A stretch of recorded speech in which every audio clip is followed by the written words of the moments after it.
made up a song today to the tune of "My Girl Wants to Party All the Time."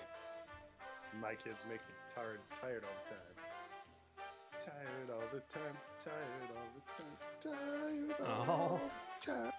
all right. Well, welcome back to Chris Frank Games, a video game podcast and web show. So thanks for watching and listening. My name is Yeah. my name is Chris Dotz, and we got Frank White here as well. Frank, how's it going? And I'm keeping it together, just barely, but we're doing it. We're living the dream. rough times, but Just the usual parenting. lot of spinning plates. Oh yeah. Hey, I feel you, and it's just gonna get worse and worse and worse. And speaking about, Well, eventually they become teens and they sleep a bunch. oh yeah, oh yeah, and then hey Frank, and then later on, if you did your job correctly, they'll be able to support you in your old age, and you're all set. So we'll find out the answer to that cliffhanger in about 40 years. We'll see what happens with that. So Stay tuned, folks. yep. You know what? I forgot to plug in my internet for this thing. Can you just give me like 2 seconds here? Give me two seconds. Sure. That's that is why you're all pixely, I guess. So, hi, folks. Welcome to the Frank and sometimes Chris show. With how does he have internet when it's not? All right, I gotta add that to the checklist, to the countdown checklist. I think because I've it's like the second time I've done that. But all right, so I think Well, how do you have internet at all if it's not plugged in? well, it's Wi-Fi. We're going off the Wi-Fi here, but not, Oh, it's I nice. see. You're switching to Yeah, gotcha. plugging that old cable. All right, so but we have quite talking about plates. We're spinning a bunch of them. Video game news style. So a bunch of kind of news hit this week, including Google Stadia. I had a little presentation which we will go Oh, over. do we know how it's pronounced yet? I didn't watch anything. Oh yeah, you So know what? I don't think anyone was paying attention. I think I've still just been reading it. Stadia. I think it's Stadia, right? Yeah, Stadia sounds the best, Stadia. but Stadia. Same people that say Jaguar. Stadia. We'll talk about that, and then we've got something a little fun. We'll talk about our E3 predictions. So we're gonna look into the great crystal ball and glean what we can get and make some predictions. And I don't know about you, Frank, but mine are lousy. Mine are, like nothing is. I mean, we kind of already know like what's going on, right? I mean, there are gonna be no I big feel surprises. Like, there's not a lot of rumors flying right now. Like everything has either been announced or we have no idea. So Yeah. it's been difficult to come up with. Well, it's nerd sequels. predictions. Well, it's sequels. We're gonna get more sequels. Let's just be honest. Sequels all the way down. All right, but you know what's not a sequel? The Google Stadia. So I'm gonna keep on saying that, Frank. I'll be the only one. People be like, "Whoa, this guy knows how to speak." He must know. Stadia. All right, so they did a little Nintendo Direct, and actually, I think they called it the Google Stadia Connect or something like that. So, yeah, nice way to follow the leader here. But yeah, they did a little bit of a 25-minute presentation where they kind of, they went over price, which we will go over, and then they kind of just gave a kind of brief sales pitch, and they kind of showed off a lot of games that will be out for it. So. Of course. Well, first of all, did you watch this, Frank? Were you watching this live, or did you get a chance to check it out? No, I've just been kind of keeping tabs on Twitter and whatnot. All right, so I'll just go over a couple notes here really quick that I jotted down in progression here. They touted that it's going to be playable on anything that runs Chrome, although they did not mention. They said it's Pixel phones only at this point. So the Pixel 3 and I guess the Pixel 3a. I don't follow Google phones, but so not on the iPhone yet. So I was kind of. Why would it not work with Chrome, right? I don't know. Maybe they even have Chrome on the iPhone? I don't even pay attention. Yeah, they got Chrome. I got it on my phone, but I don't use it. But yeah, so and then so everyone's talking about bandwidth.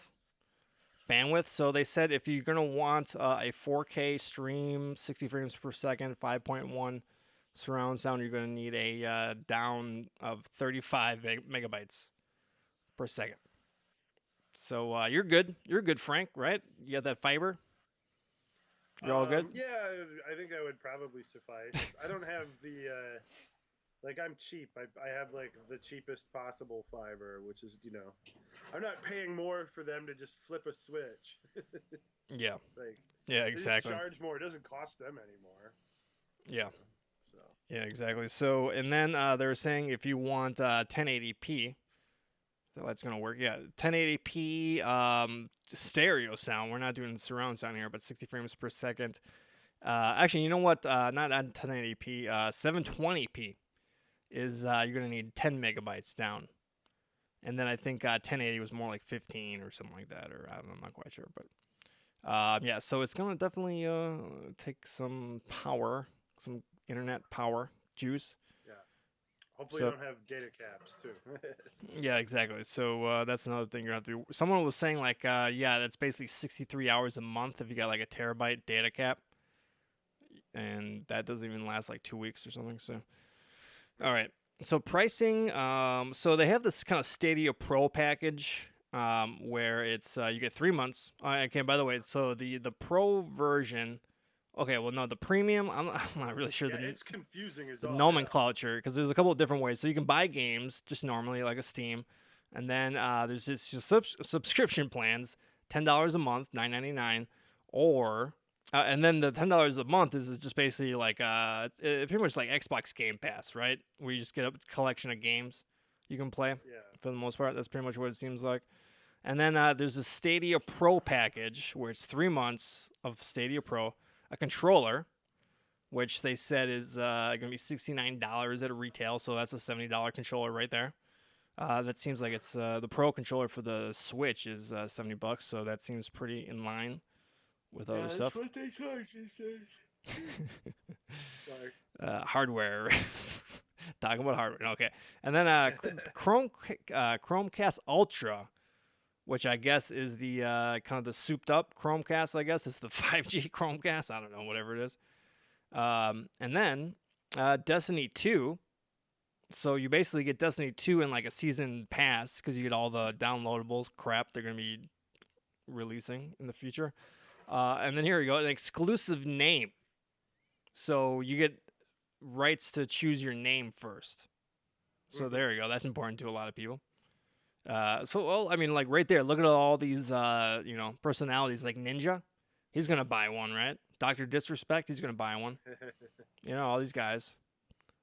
There's automatic sales, right? I mean, how many YouTubers are going to buy one just so that they can guarantee their name on it, right? So that's a guaranteed 100,000 sales right there, right, Frank?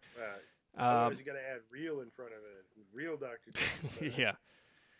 Anyway, so all that for $129, which that's actually a pretty good value. I mean, I don't care about Destiny 2, but I mean that is a $60 game, right? So, well, not anymore because it's free, but for 3 months and then the controller, I think that's pretty good value actually. So, now what games can you actually play? I mean, if the controller's $70, then you're getting 3 months. So that's 30. That's 100 right there. That's 100 of it right there. So you're just paying the $30 for whatever extra bonuses you're getting in the early access. I'm guessing the Ultra is like $50 though. That's what I'm guessing because it's probably some sort of powerful whatever thing. So, all right. And then so you can buy your games and you own them, so you're not renting stuff. And so I don't know, Frank. What were your thoughts on all this stuff? Well, so if you're buying games,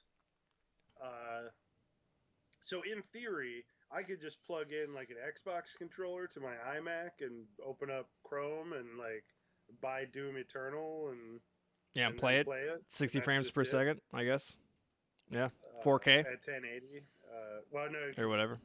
Oh, you don't have the paying for the $10 a month for 4K, right? Oh, right, yeah. But if you're not paying the $10 a month, you can still use it as like the base service. Am I? Yes, you're correct. Yeah, you're right. Correct in that? Okay. Yeah, that's a good point. So I don't know. I think I get the feeling there's going to be deals and demos. Like that's going to be the big thing, I think, is if they have, I mean, obviously they're going to go for all the early adopters here, but down the line, I would imagine that there's going to be a lot of like, hey, do you want to play, Doom Eternal for an hour? Like, because when you think about it, you don't have to install anything. Right. Like, It's pretty much they could just instantaneous. get you playing the game, as a demo right then and there, to try it out and see, see if your internet can handle it and all that jazz. So Yeah, um, that's a good point actually, because like, I mean, what's the barrier of entry when you see these games available? It's like, oh, it's got a demo, but now I gotta wait for download for 2 hours, and it's gotta update and blah blah blah. But yeah, you can just click on it and start playing it. So I'm sure that's gonna convert way more people in the old yeah, sales charts. So, um, but yeah, I mean, and then the question is, what's the killer app, right? So what's the killer app? I think the killer app is just playing these like high end PC games on a fucking 5-year-old MacBook. You know what I mean? Like you're saying.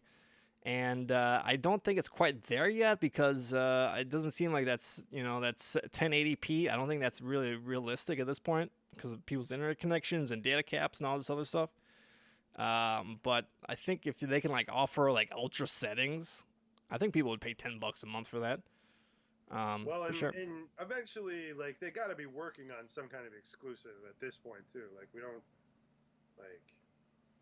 I don't think they've mentioned anything about it yet, but I figure like that's got to be coming down the line as well. So Yeah, they didn't really uh, show anything. So, um, yeah, we shall see. yeah, it's interesting. Like, and then you see kind of Epic doing their thing with the game store. I think they're kind of doing it a little bit better. Maybe, I don't know. It's tough to say, but I think they're. I don't think anyone's willing to put their game on Google exclusively, like you know, like Borderlands. They're like, yeah, we're gonna put this on Epic because we can actually sell. I'm just because you don't have a guaranteed audience like the Epic store is gonna have a guaranteed audience for Fortnite. So, Yeah. Well, yeah, and I don't know. I think we discussed this when they first announced Stadia, but I also think that this is one of Google's attempts, because they've done this before with like where they put Google Fiber in that town in Kansas or wherever, where they're basically trying to shame the service providers into not being so shitty.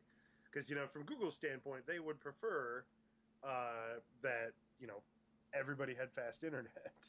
yeah, for Uh, sure. Yeah, so they could give them this stuff easier. yeah. So I think they do stuff like this to try and like, if we get enough people mad about data caps and all that jazz, maybe. Grassroots. Yeah. Yeah. So, yeah, I mean, I mean, I do think this is kind of a compelling package for 129, but I'm not like an instant. I'm not. I mean, I'm not gonna divulge. I mean, you could just play it on your PS4, right? No lag, 1080p. All right, and then we're just kind of shove this into kind of other news here, but at the Apple event, the WWDC, is that what it's called, or WDDC, whatever it is, Mm, Developers Conference, Worldwide Developers Conference, yeah. yeah. They announced that the PS4 and Xbox controllers will be usable for TV OS, which is going to be their well, what is their? It's their Apple TV OS. Oh yeah, for Apple TV 2.0 or Yeah, whatever. so this is a big thing, and again, I think that this actually kind of makes this kind of a viable console, and it's just going to be interesting, like what kind of like graphic fidelity you can put your game on. Is it going to be medium settings or low settings on this thing? I mean, it's got the 4K processor chip that I mean, what like a 7 has or a 6? I don't know, but it'll be interesting to see what games We come out for shall it. see. Yeah, yeah. So Um, I it's I bet you from we'll what see a I lot have more seen. AAA games on there. From what I've seen, it's a lot of like phone games kind of thing. Yeah, Especially right now with the controller the way it is. yeah. So I will. I bet the next kind of I see. I bet we'll see a lot more AAA games. You know how you see like Civ Revolution and stuff like that, and like Civilization 6. I think we'll see a lot more of those coming to tvOS. All right. Okay. All right. And then okay. All right. So the final games for the Genesis Mini have been announced, and we've been following this week in, week out. So we're finally the last 12. Thank God we can stop talking about this stuff. Let's go over this really quick. Tetris for the Genesis. I don't know if that's a great or a good version. I'm guessing it's probably pretty good. Although John Linneman did a Tetris doc, I should probably watch it and check it out. Darius, I think that's like an early shooter for it, like one of those Japanese shoot 'em ups. Shoot 'em ups. That's what you call them. Road Rash 2. I think that's probably a good game. I think it is. Strider. Strider's good. Yeah, Strider was the first 4 meg or 8 meg cartridge or something like that. That was their advertising hook. Virtua Fighter 2. Now, I did not actually. I mean, I'm sure I knew this, but I did not. I kind of forgot this came out for the Genesis. So this must have had that SV2 chip. But I'm kind of surprised that. I mean, I guess Virtua Fighter 1 came out. I'm kind of shocked Virtua Fighter 2 came out for it. So it must not have been like nice looking, right? Must have been a piece of shit or something. All right, Alicia Dragoon. No idea what that is. Columns. There you go. Finally, columns and Tetris side to side. There you go. Dynamite Heady. That's like a treasure shooter, right? No, I'm pretty sure that's a puzzle platformer. I want to say. Is it all right? Okay, I don't know. Kid Chameleon. I'm not quite sure. That's a platformer. That's a classic. Yeah. Monster World 4. So that's like the Wonder Boy series, right, or something? I believe. It's the sequel to Monster World 3. Yeah, there you go. Light Crusader. Again, don't know what that is. And then Eternal Champions. I was joking about this a couple weeks ago, but this is kind of, the Super Nintendo had Street Fighter 2 port, and then Genesis users were all like, where's our fighting game? And then they kind of crapped out this fighting game and released a 6-button Genesis controller for it. So, yeah. It is not without its charms. Not- but yeah, it was definitely also ran. Yeah. All right. So then, speaking about the 32, the Genesis Mini. I thought this was like kind of a site, like another company doing this, but I guess on Sega Japan's website, you can actually buy the Tower of Power to add on to your Genesis Mini. Now, of course, that is the Sega CD. It's a 32X, and then they're gonna even give you a kind of a mock Sonic cartridge to complete the Apex, if you will. Yeah. So, what I understand, it does nothing. It's just there to look neat. Yeah, it looks neat. Mission accomplished. I mean, if you're gonna buy this, you're gonna buy these things too, right? Did you see what the price was on this, by the way? Any of these things? Well, I thought that was Japan only. Yeah. The little add-ons. God, I wonder.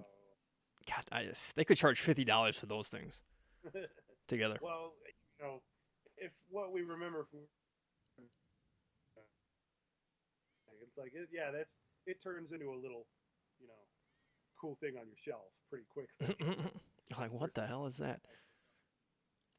What was I gonna say? Oh yeah, so, and that just kind of made me think about and then speaking about Virtua Fighter 2, I was like, why don't they release a 32X mini? Even though it's got a bunch of garbage games, but it's got some like good ones. I think like the Doom version is pretty good, and I've never played that Star Wars fighting or not. Well, Starfighter game. I always wanted to play that. So I mean, put 10 games on it for $50. I think I would actually buy that. The 32X mini. So I don't know if there are 10 good games on the 32X. It might be hard to get the licensing for Doom. Yeah. Actually, no, Doom's on everything these days. Well, maybe not maybe not officially licensed, but I think NBA Jam Tournament Edition is on there. That'd be a good game. Plug and play. All right, so there you go. The Genesis Mini. All right, so let's just talk about the NES online games for June, since we talk about all the games for June that you get for free. So City Connection. Have you heard of this, Frank? It's an NES game. It's like a 2D side scroller with cars. It looks like a really looks pretty bad actually. So we'll check it out. Double Dragon 2. So I never really played this. We had Double Dragon 1 as kids, and even as a kid, I kind of knew Double Dragon 1 kind of sucked. So I don't know, Frank, is Double Dragon 2 like good? Is it better? I always heard it was better, right? Do you have any I idea? don't remember which one is which. I when I played them back in the day, I didn't pay that much attention to the number. Yeah, and I think Double Dragon 2 kind of is when they kind of became more cartoony too, so I think I didn't like that either. So I don't know. We'll check that out. I'll have to play it out. And then volleyball. So this is just kind of one of those generic sports games that Nintendo made, like soccer and baseball, where everything just kind of looks the same. It's got Mario as the referee and all the and everyone. So You wouldn't want to forget that it was Nintendo. yeah, exactly. So volleyball. What was the game? There was a volleyball game that I played when we were kids. God, what was that? I can't remember. Something very generic. All right. King of the Beach. Yeah, King of the Correct. Beach. That's what it was. Yep. Yeah. Yep. King of the Beach. Kings of the Beach, right? That was a fun game. Play that a lot with my Yeah, brother. that had some early 8-bit TNA. Boobies. One of us was gonna bring that up first. I think that might have been my first booby. Like I was like, "Oh, that's a booby." Like it's my first perk Seared into our. as a kid. Yeah. That's before there's like pornography everywhere. That's before that you could like just go to any glass window in your house and look at pornography. Kids these days, they don't know what it's like Yeah, to work. God, yeah, to get your kicks from NES games like pixel art boobs. For God's sakes. All right. Cutting things out of the Sears catalog.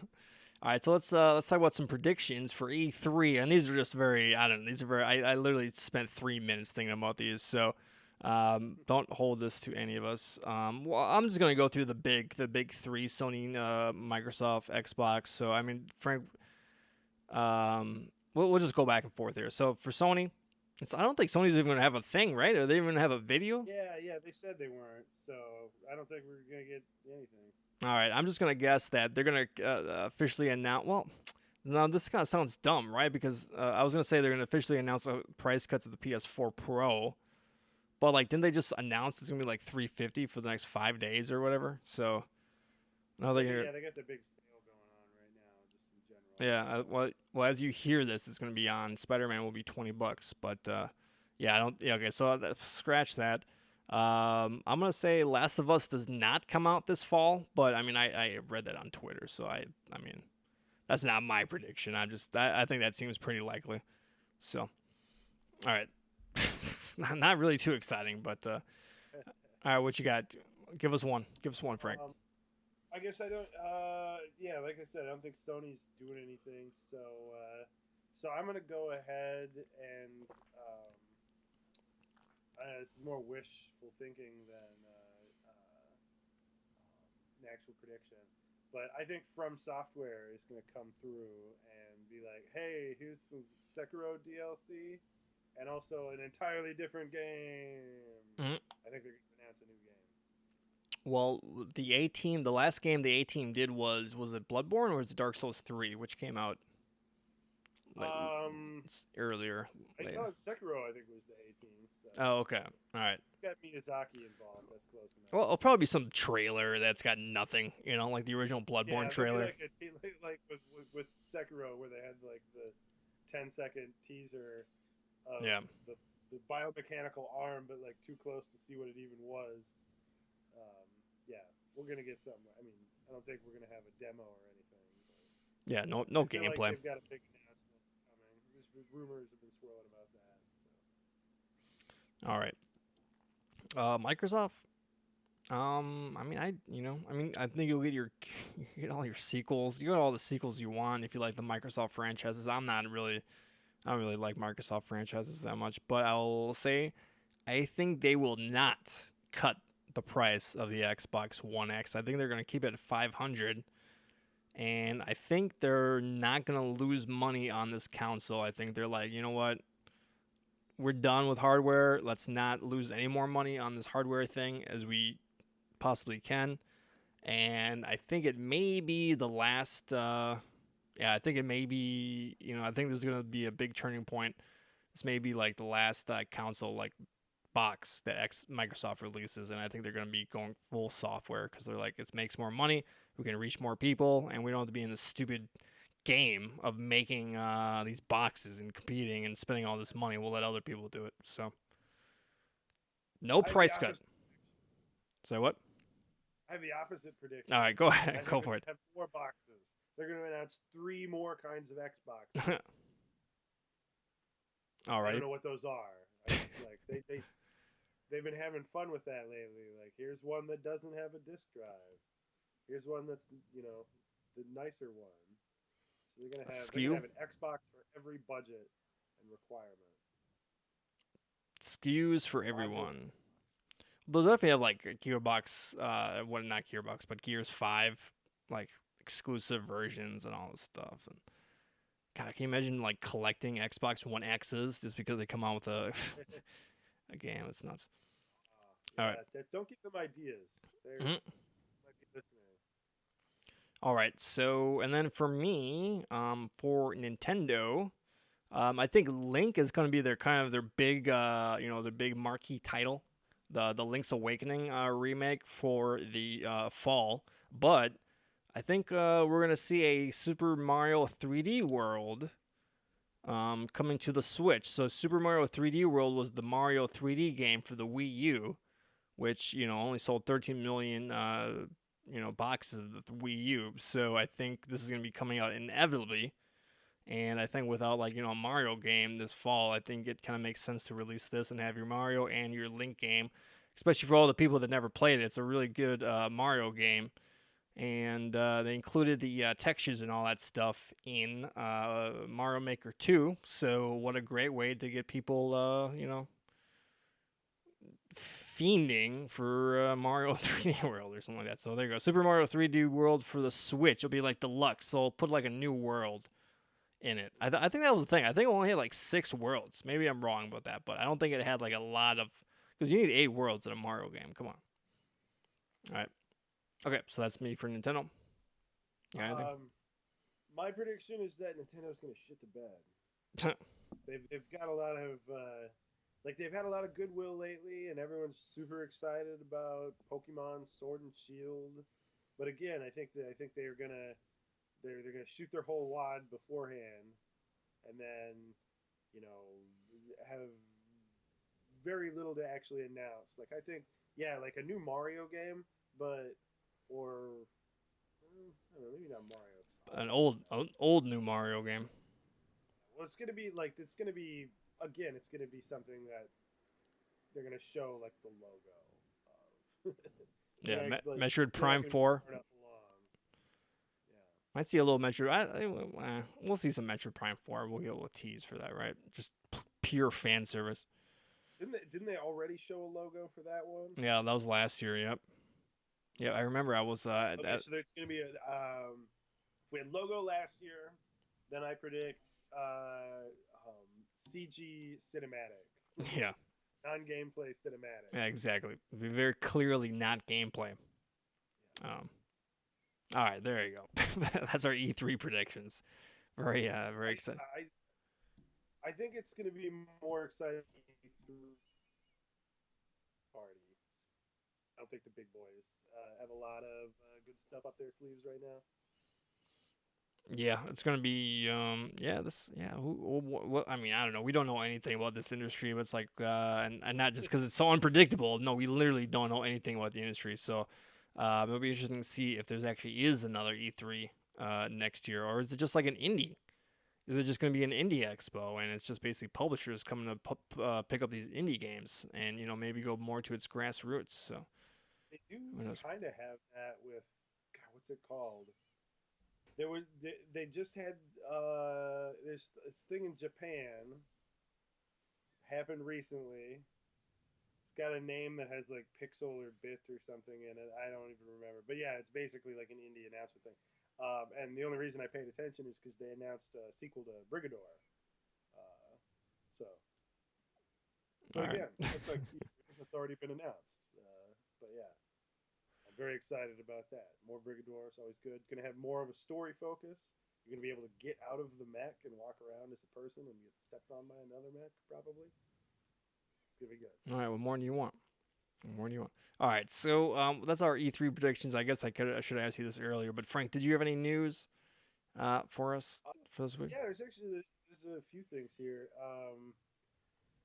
Blizzard has canceled StarCraft Ghost again. Yeah, I was like, is this Ghost 2? Like Yeah, it almost certainly was. They're like, okay, so it's some kind of shooter. They got a StarCraft shooter, and they canceled it. And it's like it probably was Ghost. That game's cursed. and if you got Overwatch, why do you have another team making like I don't know, maybe they're overconfident or something. I don't know, but Well, I think they might be in damage control mode. Like I guess I don't. Again, we don't know what we're talking about. I don't have numbers in front of me. I don't actually know if Overwatch is starting to fade a bit, but it kind of feels like it is as far as like coverage and stuff. Like the battle royale glut really kind of ate into the amount of mind share that the internet, at least the quarters of the internet that I look at, devoted to Overwatch. And then the Diablo was just kind of seemed generally troubled with like the phone one that was such a disastrous announcement, and yeah, so so so yeah, I what think was the everybody's Diablo on. news? Well, there really isn't any except Oh, that okay. whatever this shooter that got canceled in favor of Diablo and Overwatch, Yeah, right. basically. Like Yeah. that's what they're like. Okay, we were making a StarCraft shooter. We're not anymore because those resources are going to Diablo and Overwatch, which just kind of leads me to believe that uh, they're sweating a little bit and they're like, okay, we got to focus. We got to get this Diablo out before they eat us alive Yeah. out here. Single player single player first person shooters are dead. I mean, unless you're Call of Yeah, Duty. I mean that's basically like the money men were totally gonna tell you that, Yep. and So, I don't know, they're not exactly wrong because it really seems like cheap indie games are eating that whole segment of why put $300 million into a AAA shooter that's going to get overshadowed by a $50,000 like pixel art shooter, yeah. PS2 graphics, PS1 era graphics shooter. Mm, But yeah, let's see. that was Do it. I got any? Um, yeah, yeah. I guess that's it. All right. Cool. I think there was Sounds something else, but I'm getting it. So all right. Well, we'll with with that, we will take a quick break and we'll be back with the games we've been playing. All right. So let me just get a drink here. mm, All right, you all set? You all geared? yep. Yep. All right, we're back now, Frank. I know you've been playing Sonic Mania, and I have as well. So we'll kind of compare notes in a second. So let me just do two quick hits. I've actually played different games this week because Mm, I got tired of playing talking about Battlefield and PUBG. So I was like, you know what, I got. Plus, just getting tired of these military shooters for a little bit. So I'm like, you know what? What else? So I got this PS Plus, getting all these goddamn free games every single month. I should at least play some. So I checked out The Witness, and I know Frank, you played this before. Did you beat this? Did you go all the way through it? yeah, I got the platinum trophy out of spite. Oh wow. Do you know how many people offhand have the platinum trophy? uh, not off. It's actually reasonably high for what it is because there's like a massive amount of puzzles in the game that don't like count towards it. So that was kind of why I was like, you have displeased me, Jonathan Blow, but I'm within spitting distance of the platinum. So, Mhm. because he was all about one of the big things in the game is like not giving you explicit rewards, and like you're supposed to just kind of go at your own pace, and so you can feel like a smart, smug, Yep. weird asshole. Well, Uh, so yeah, I was like, I'm gonna go for the reward. I'm gonna get that platinum trophy, and then just say screw you, Jonathan Blow. Well, I tell you what, I definitely like the atmosphere of the game. I think it looks, even though he's Yeah, not doing anything. it's a really good first. Yeah, he's not doing anything crazy, with the graphics or anything, but it's just a very clean and pretty art style. Lots of colors, so that's nice. And speaking about Jonathan Blow, there was actually a quote attributed to him this week about saying indie games. There's no creativity in indie games these days. This is pretty much missed with these line puzzles. Okay, Mr. Blow. So you're not doing Yeah, anything creative here. he was getting dragged pretty hard for that, especially because like he's been working on like this other game project for like 20 years, and everyone's like, well, yeah, of course you think there's nothing going on because you spent 20 years working on a game, and all you have to say about it is that it's not a puzzle game. Yeah, and so of course, the thing is, you're kind of in this mysterious island with all this, crazy, no one's else is there and all this stuff, and you're just basically doing these kind of these line puzzles, where you're taking these lines and getting from one side to the other, and as you kind of go through the game, it kind of evolves, and it's kind of, pretty impressive, like how far he takes, because you gotta separate, the white and black boxes, and then you have to like go over these black points at some point, and then you have two lines, and it just kind of goes on and on. And Yeah, it was like there is stuff to praise about the game. Like he manages to come up with a lot of different kinds of puzzles based on that one single concept. yeah, Like, and and he does a really good job of ramping up the difficulty too, and like introducing new ideas to you, and then just kind of ramping it up, and then adding stuff together. Um, yeah, so that's all well, good. after a while, you start to kind of notice the pattern of like, all right, they introduce the mechanic, and then there's like a series of puzzles that you can't complete unless you like really understand how it works, and then it throws some kind of wrinkle in there. Like once you've gotten through the part where it's established, okay, you can't get this far if you don't understand how this puzzle works. You've gotten this far. Now we're gonna fuck with you, and then it gets kind of harder from there. And like that just kind of repeats every time they introduce a new mechanic. Yeah, and I'm sure he's like had an interview about this or written about this or whatever. But I mean, I wonder, is this just something he kind of came up with these puzzles, or is this something he's been obsessing over his whole life? Because I kind of it'd be kind of hard for me to see him just kind of craft these things over the course of only three. But I don't know, maybe I'm totally wrong about that. Um, blah blah blah. So you do feel pretty smart, solving the early ones, which are like pretty easy. But then after a while, after it gets a little bit more difficult, and then you're spending like maybe 2 3 minutes at a puzzle, you're just like, what am I doing here? Like I'm just moving these lines along, and I'm just gonna be doing this for another 3 hours, and it's just gonna get harder. So while I do appreciate the game and it's a good game and everything like that, I really don't see myself moving very. I mean, I'm probably never gonna go back to it, but I do think it's a pretty interesting game. Maybe if there's like three different puzzle elements as opposed to just this line thing, just to mix it up a little bit. I don't know, but I mean, there's more stuff. Like I don't, you haven't probably have you noticed any of the environment puzzles yet?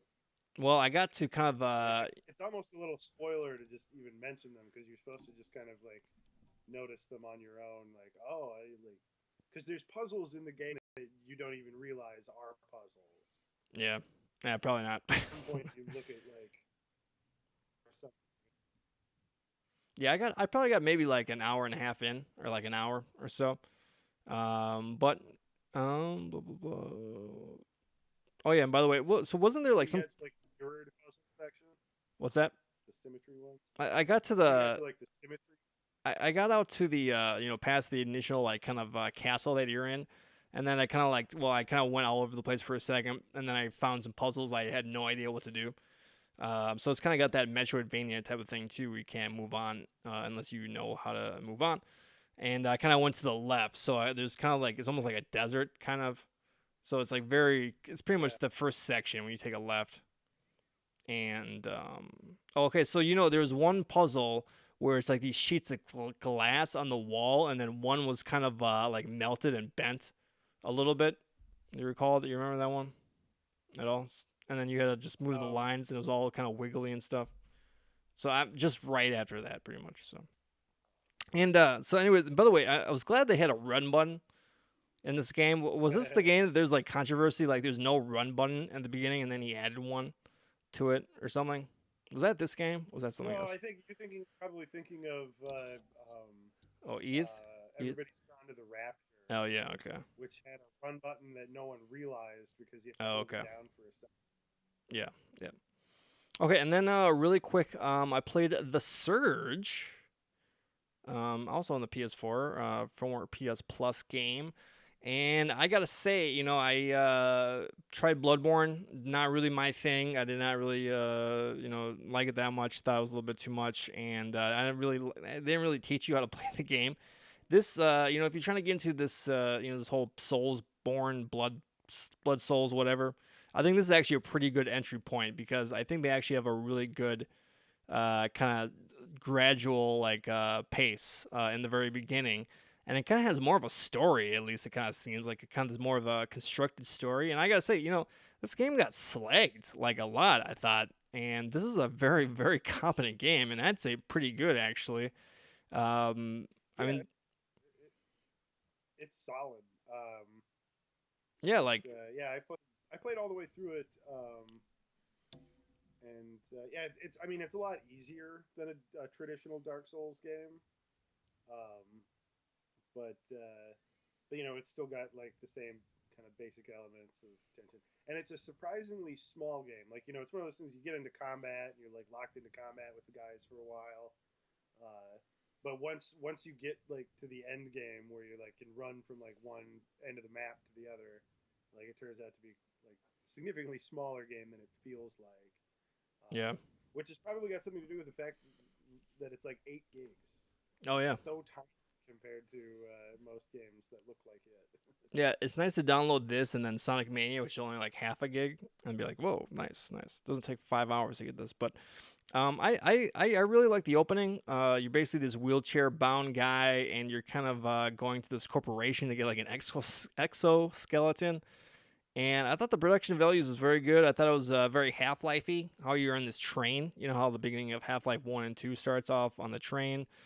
And you kind of go around the facility a little bit, and you kind of have to follow these signs, and then you can't go up the stairs because you're in a wheelchair and all this stuff. And the kind of the atmosphere, how you see these commercials on the on these video screens, like promising a better life, and it's obviously just a bunch of PR bullshit.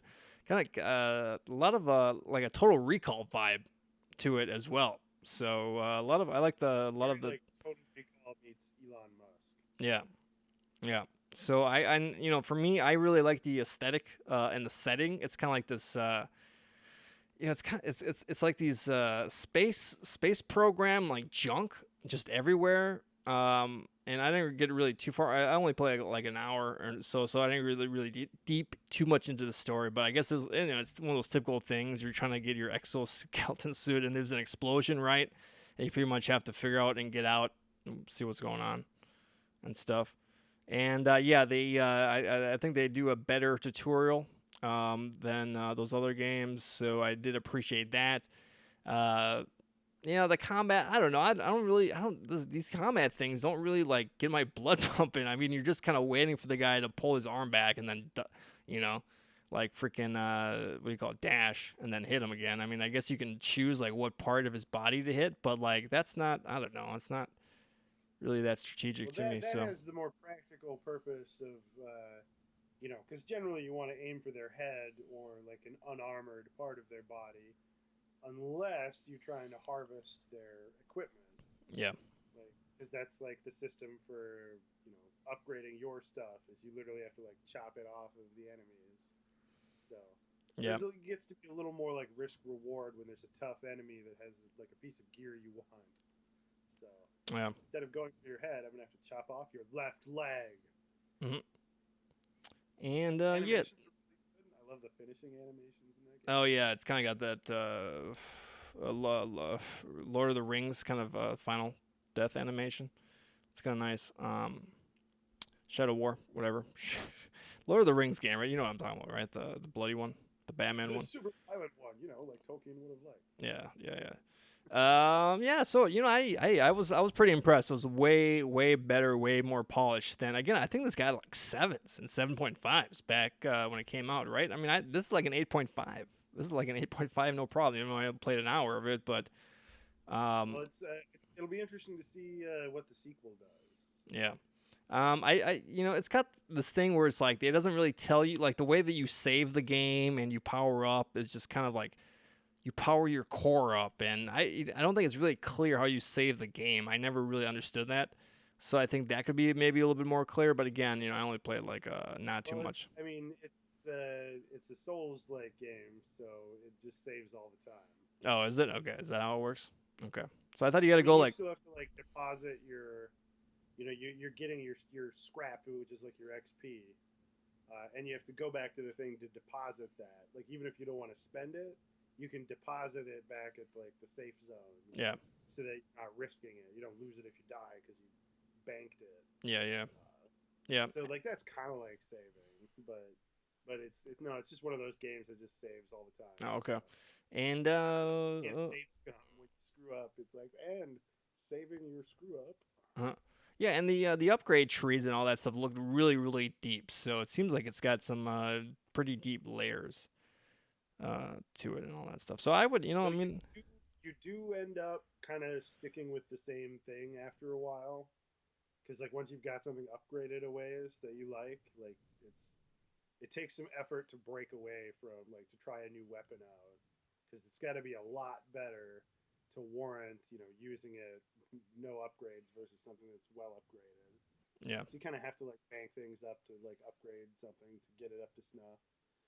There's some missable stuff which is a little frustrating. There's um, bosses have like special weapons that they'll drop if you kill them the right way, like if you chop off their weapon arm. Um, and like that's a little frustrating, like if you're a completionist, because if you screw that up, you have to make sure to do the finishing blow on like the right body part of the boss, who you're probably struggling to survive against. So, Yeah, you probably can't go back and get it either, though. Huh? I'm well, you, guessing. you just have to go around New Game Plus. Oh yeah.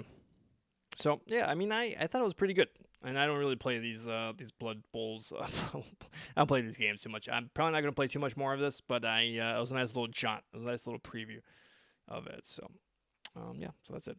All right, so Frank, why don't you let us know what you're playing these days? Well, I was playing some Windjammers because I wanted to try out the single player, um, and I'd played that a little bit before. I think I talked about it already. But yeah, I tried it on medium, like so doing the arcade style like single player.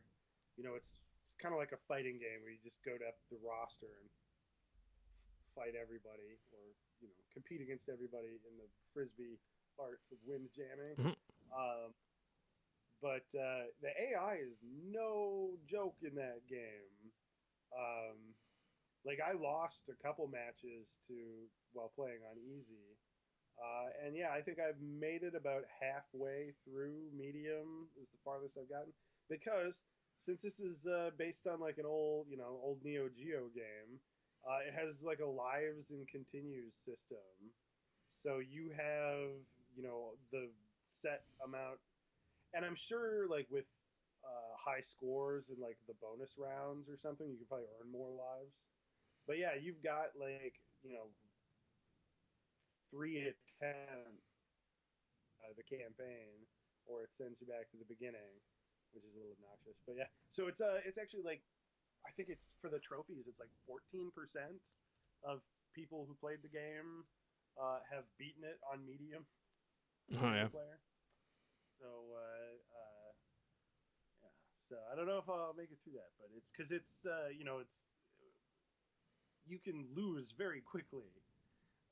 Matches are short, they last a minute, and then it's you're playing to 12, and so that's like 4 3-point goals, or like two or three, or like 3 5-point goals will put you over 12, or like two fives and a three. You know how math works. Mhm.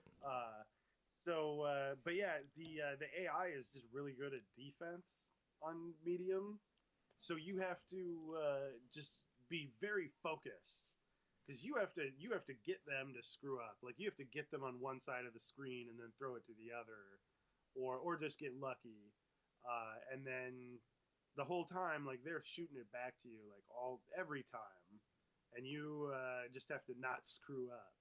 So it's tough because you have to actually like play aggressively and try to win, while all the AI really has to do is just return everything and wait for you to Mhm. eventually screw up on defense. Um, but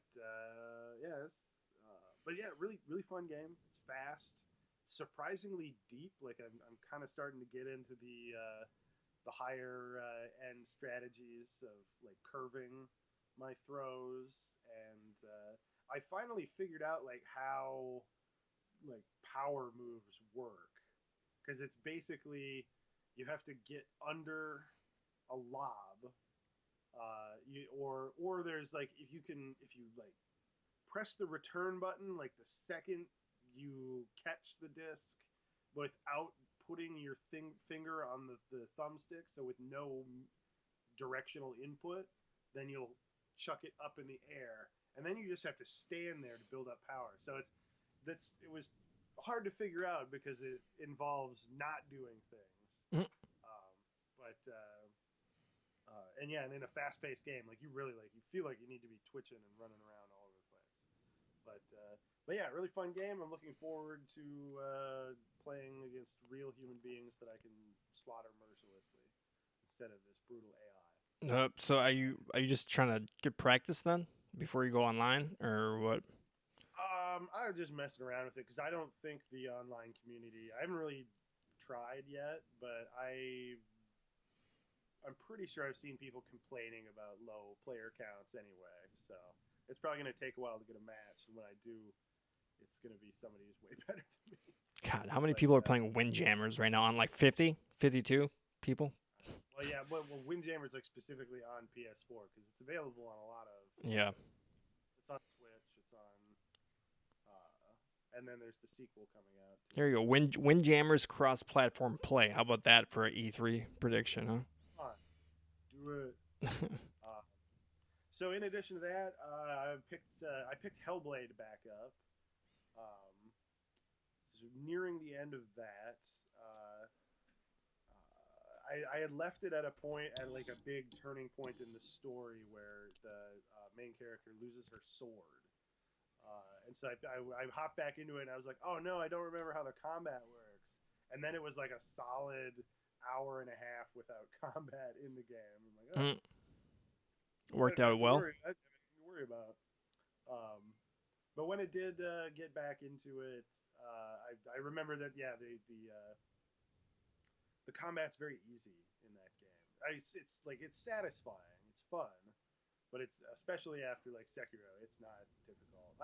Even though I always get hit right away in every fight because the guard button is R1 instead of R2, or L. It's R1 instead of L1. Like in every Souls game, it's L1, and in this, it's R1. So like every fight starts with me pressing the wrong button to block the enemy's attack. Mm. But now I've got a charge up attack for my. I can hold down heavy attacks to like charge it up with some magic, and that's really fun to do like after a parry. So the enemy comes in to take a swipe at you, and you do the block at the last second thing to parry it, and then that gives you a huge opening to do like a full charge up attack, which well has actually been one hitting some of the weaker characters.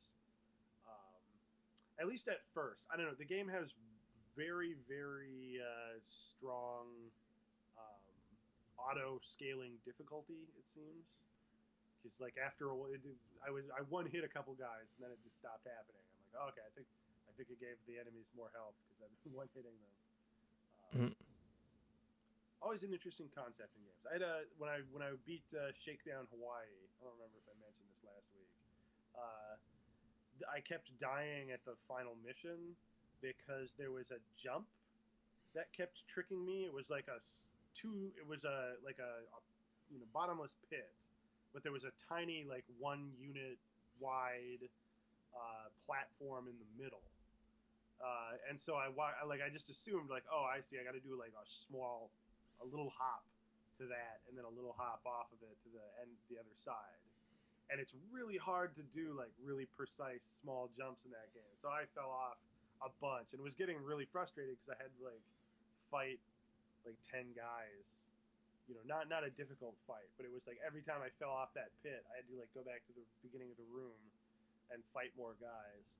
And then after a while, the game took pity on me, and like everybody just suddenly started dying in one hit and dropping lots of health. And so I'm like, oh, I guess this has quite a bit of auto difficulty scaling, Yeah. which probably shouldn't be kicking in when I'm just falling into a pit over and over again. Like, you guys can make it a little smarter than that, I would think. Like, pay attention to if I died in combat versus I was the dumb. Because the trick with the jump was that you could just clear the whole thing in one go. Like you Oh, didn't yeah. need to land that middle thing at all. I was just being dumb. Mm. Uh, but yeah, ever since Resident Evil 4 kind of been popularized that. But the trick is you're not supposed to tell people, but sometimes it's obvious enough that you notice. Uh, yeah, and then other than that, so yeah, it's been very like besides Hellblade, it's been very 16-bit this week because popping out or popping in, turning on, whatever. I don't know how you say it. Played digital video game download.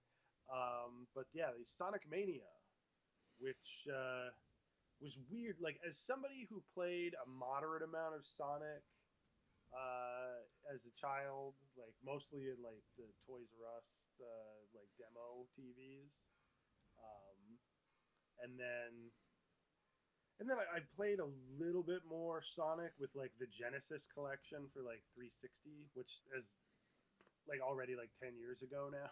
Jeez. Time is Yeah. marching along. Maybe not quite that much, but yeah. So it's been a while, and I've never been that into Sonic. Played that, so it was very weird starting this up and being like unsure like what game I was playing because it's like a lot of it is like remixes of old Sonic levels. So I'm like, wait, is this just like widescreen Sonic One? Mm. I was so confused because it's basically like Sonic Greatest Hits. Well, So it's basically a new 16-bit Sonic that basically takes like the best parts of all those levels and because the kind other of thing that was refigures them. that I was like, it's really hard to put your finger on it, but it's like a modern version of classic Sonic because it seems at least the early levels seem a lot easier than like actual classic Sonic was. Yeah. Maybe it's just playing it as an adult versus playing it as a kid. But like as a kid, it was like it was kind of a frustrating game because like could never really get the speed up because you'd always just run into a like the worst were the things that bounce you back the other direction. You're like, all right, I'm going super fast, and oh, I hit a thing, and now I'm going the other direction super fast against my will. Um, or the drowning, like oh, that's so traumatic. So you're about to music, but yeah, but then I played this and like I made it through like the first three kind of chapters in one go and like had enough exposure to water to hear the drowning music and have like those childhood like panic attack memories float back like dun, dun, dun, but managed to get out of the water just they've like extended the timer a lot or if they just have very carefully designed the new levels to expose you to that while making it not too difficult to get back out of the water. Um, but yeah, it's just weird. Like it has a lot of more modern feeling gameplay to it somehow that I really can't put my finger. And some of it's just like that they threw everything in there. Like there's like a racing game bonus level and all of the normal bonus levels that you remember from the 16-bit games, and then weird like um, boss fights that are like there was one where you're being chased by a helicopter and you have to jump on missiles. That one was really frustrating, actually. Uh, and there was a boss fight that was just a puzzle game. Like you played a match for kind of Tetrisy look puzzle game against Eggman or Dr. Robotnik, Mhm. depending on how much of a nerd you are. Uh, so yeah, it was really interesting until I got to the huge difficulty spike. Like I was like, hey, this is cool. This is like Sonic, only like it's not frustrating me.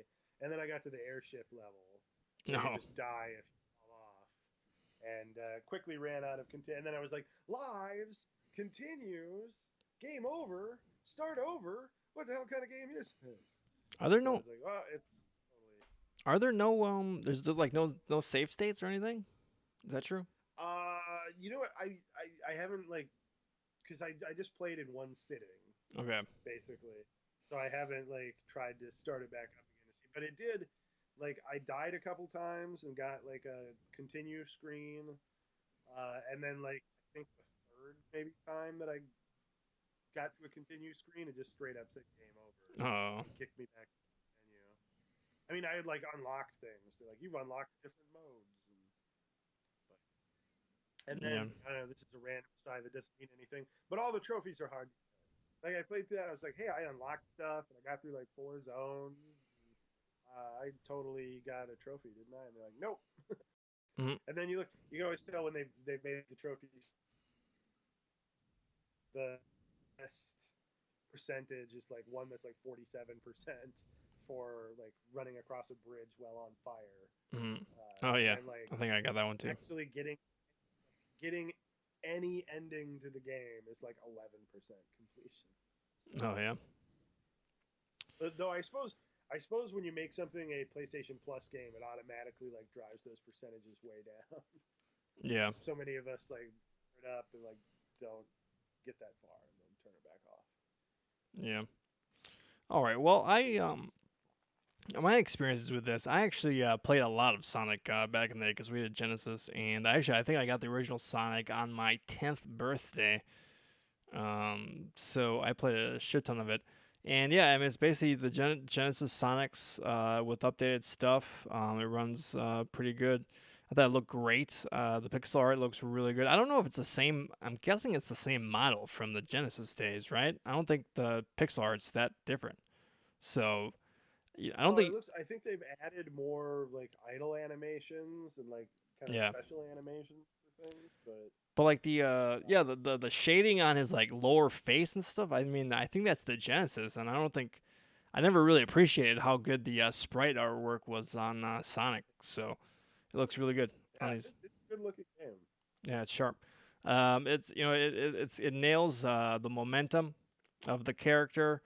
And it's again I'm not a Sonic expert. From what I've heard though from Sonic people, that's kind of what the new games lack is just the kind of that feeling of momentum and speed and all that stuff. The music's really good. Hearing that remix of Green Hill Zone, the first part of Green Hill Zone is it's a little different, but it sounds good. And then like kind of by the third one, it's really remixed, all fucked out. So, oh yeah, and then just hearing kind of that Sega, that part, and then hearing the sound when you pick up a ring, just it's like one of those things where you just have this memory from like a smell. It's a memory from a sound that you heard a billion times before, and it just kind of transports you to back into your older brother's room playing that Sonic Hedgehog game with one of those arcade Sega Genesis sticks. So yeah, a lot of nostalgia going into this thing. But then it also kind of reminded me, and I'm not the first one to make this argument, of course, is that I don't think fundamentally Sonic is a good game. Because as you mentioned, Frank, I mean, the best parts of Sonic, right, are going through the level, blazing through the level, jumping, getting rings, and all this stuff.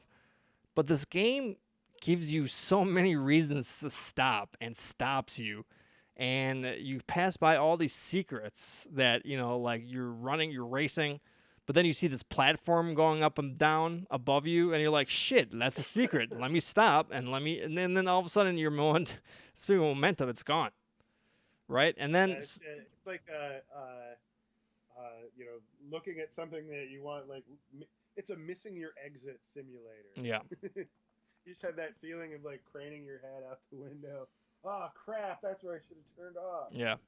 I'm going 70 miles an hour. You're like, holy shit, this is awesome. This feels great. Sonic is busting ass. Oh, what's up there? What's up there? More rings. Oh, let me stop. So, See, I started ignoring a lot of that stuff after a yeah, while because I couldn't figure out how to get. I'm like, oh, there's something cool up there. Couldn't figure out how to get up there. Like got hurt a bunch trying. And I was like, oh, screw it. I'm just yeah. gonna. At some point, you just have Like to the like give general up. rule I went for after a while was go fast and try to stay relatively high up in the level. Yeah, gotta go fast, right? So, yeah. So, and again, after I've seen that video, that debate about is Sonic the Hedgehog actually a good game, and then just kind of listening to podcasts with people who actually do like Sonic, who say no, no, it's a really good game, blah blah blah. Now I play this, I'm like, nah, I don't think so. I don't think this is a. And then it stops you, and then you gotta do kind of these precision jumps, and when you're doing the jumping, it's really not that precise at all. And you're talking about momentum when you're like moving and stuff. It's not that handy when you're trying to jump in between two things of spikes. You know what I mean? Between two spike things. So, The thing um, that always gets me is when you get trapped in a U and then like you try to jump at the end, but like you jump too soon and then it jumps you off of the peril the vertical surface. yeah, Like if you're like, oh, if I wouldn't have jumped, then I'd have gone straight up and I would have been able to like edge myself over. But because I tried to jump, it's going to now launch me at a 45-degree angle in the opposite direction that I want to go. That's the one that always gets me in Sonic. yeah. And also, by the way, our TVs are 16 by 9, huh? How about you, when we start running with Sonic, how about you move him to the back of the screen, or, to the left side, and let us see what's coming up instead of like keeping him dead center. Let's take advantage of these new TVs, huh? How about that? So, So like a scaling thing, they should like zoom the camera out when you. yeah, something like that. And you were playing Uniracers the other day. I don't know. I think a better Sonic game is just having him run, jumping, and grabbing shit. Maybe bouncing off stuff, and then giving him a path, like which path to choose, the top, bottom, or middle, and then just giving him more challenge. So I don't know. Maybe I'm not a game designer, obviously, but that I had the It's most like fun when Sonic was going fast and going through those tubes and those half pipes. So yeah, I don't know. Uniracers has kind of the same problem though of like it's you have to play a level a few times to get the layout down yeah, because yeah, you get going too fast to be able to see what's coming. Uh, um, yeah, it's got a much simpler art style that helps a little bit because there's not a lot of extra information to distract you. But yeah, and like that's I guess that's just a problem that every like fixed perspective fast moving game because it's like old GTA uh, had that problem of you can't see what's coming up down the street. Shakedown Hawaii like solves that problem just by kind of like making you not go quite as fast. mm, yeah. So I mean, Sonic Mania, for what it is, it's kind of a rebirth, a renaissance of the 16-bit Sonic games. For better or worse, I mean, it's probably the best. I mean, it's the best Sonic game in the past 25 years. I mean, you gotta say that, right? So, I'm more of a Mario guy, but for a nice little nostalgia trip, it definitely did its job. So, good I game. liked I liked the TV studio level. That was cool. I think that's a new one. I don't think that's an original I got because it's like some of them are I know are just straight up remixes of classic levels. But yeah, after a while, I was like, I think this is a new thing just for this game because there was the like you actually like travel around the level by climbing into like a TV van. So like yeah. got a big satellite dish on it, and then it turns you into a radio signal Mm. that beams you around the map, and then you explode out of a TV. See, I think I'd rather watch this game on YouTube than actually play it. So I would like kind of see what I only got Just to watch the. it like speed runs. There's got to be some Yeah, for badass sure. speed runs Well, there's like a speedrun mode, right? Isn't there like a timer mode or something in the menu? Yeah, yeah. Like after I played it, it unlocked like some new modes, and I'm pretty sure one of them was like a timed mode. I wouldn't. That's too stressful for me. Yeah. Well, and plus you'd have to dedicate your life because I'm sure there's pros trying to beat it right now. But what else was I gonna say? Oh yeah, do you ever get to play Tails? Did you I ever think play with a Tails? second All right, because like, aren't you when you die? Don't you take over Tails? I don't think I ever took over Tails. So why did they even throw Tails? Why was Tails even added to Sonic? He's like the Well, Luigi. I don't know. I don't know how this works in relation to the original games because I don't remember. But in my experience playing Sonic Mania, he can catch rings, so it was very nice. Like he kind of sort of semi follows your actions, but then like because there was um, the like the pinball bumper kind of things like that were like made big circles that had one kind of open area, and if you could jump in right and like get inside of it, then you just bounce around and get all the rings. But like you had to like jump from above. So, but I kept like somehow getting him into those, and so he'd just collect the rings for me, and like, oh, that speeds things up. Nice. He also rescues you from like the spiders. If you get caught by the spiders, he'll kill it for you and get you out of there. And then yeah, like he'll hit the boss and stuff too. So he's just kind of like a helper. Oh, okay. All right, man. He wasn't helping me. He was keeping falling down pits in my game. He must Oh have got yeah, that good you Tails. gotta wait. He comes back eventually. He must have got that good Tails. Like sorry, Tails. I'll meet up with you later. I Mm, hope I don't get caught by a spider while you're down there. I'll be very mm. annoyed. Yeah, I only made it to the first level of the second world, and then when I fell into that kind of that purple water, and it was just water, and it wasn't like weird purple lava. I was like, come on, you can't make just purple water. It has to like kill you somehow, right? Oh, What's going on here? Yeah. what did you get to the gel stuff? That was kind of interesting. We have to jump on the plungers, and that like changes the bounciness of the fluid. Yeah, I didn't get there. Yeah, I didn't play too much of this That's game. I gave up pretty quick. there's some interesting stuff in there. It just and then I don't think we got very far. Like I think it's got like 24 zones or something nuts. Oh And yeah. like it gets really hard at like 4 cuz like I got stuck at one point where there was like flamethrowers and I couldn't figure out how to like get out of the area, and it turned out the flamethrowers are also the bounce pads. You have to jump on top of the flamethrower and then it'll launch you up. Uh, And yeah, just not that good at Sonic, guys. Sorry. mm. All right. Did you have anything else you wanted to add, or any other Not really, games? but speaking of speed runs, I took the other night. I had consumed some substances, um, and I was watching a speed run of Blood, the old build engine first-person shooter. Like Duke Nukem 3D Yeah. style. And I was watching a speed run of that. It was like 15 minutes, and it was super engrossing. Mhm. But I had to make the window small because it. I don't know if you remember the build engine games, but you could look up and down, but like because they're not true 3D games, like the perspective skews the more up and down you look. And Yeah. like so the guy is playing the game, he's doing a speedrunner, so he's like looking up and down a lot. So that was kind of obnoxious. But it was just very amusing to like because he does all these you do a lot of dynamite jumps where you just launch yourself across the map with a stick of dynamite, throwing it at Mhm. your own feet. Yeah. But yeah, just watching that was like you'd hear the enemies. Like he'd run by a guy, occasionally shoot him, but you just get impressions. Like oh, there'd be an enemy and he'd be on screen for like 2 frames, and then you just hear him doing his like noises in the background as he went by. Um, I don't know. I recommend it if you're in the mood. And high, It's high like it's out of just my watch mind. the whole game in 15 minutes, but you just like it's like an impressionist version of a video game. You Mhm. just get the idea of the video game, not the full experience. So you don't really have to worry about spoilers because you're like, wait, what just happened? Mm. Remember Like when yeah, in that experimental film class where they show you that film where someone just basically took 12 minutes of film and just spray painted it, and then you're watching that? They could just do that same thing with this game, huh? Just be like, what is Basically. this? It's art. Same thing. Same thing. All right. There you go. This podcast is art. I would think so. I will say that. And it's We'll ask Art on Twitter. He just says everything's art unless it's offensive.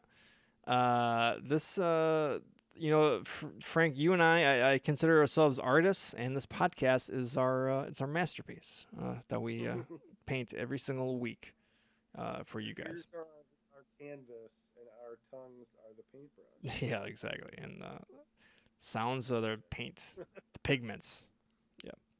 All right, so I think we will end it there. Thanks for sticking with us, and remember to rate and review the show. Give it a positive review, and thumbs up on Facebook and not Facebook, but YouTube and all that stuff. So, all right, so for Frank White, my name is Chris Stotts. Thanks for watching. See you guys next week. Bye, everybody.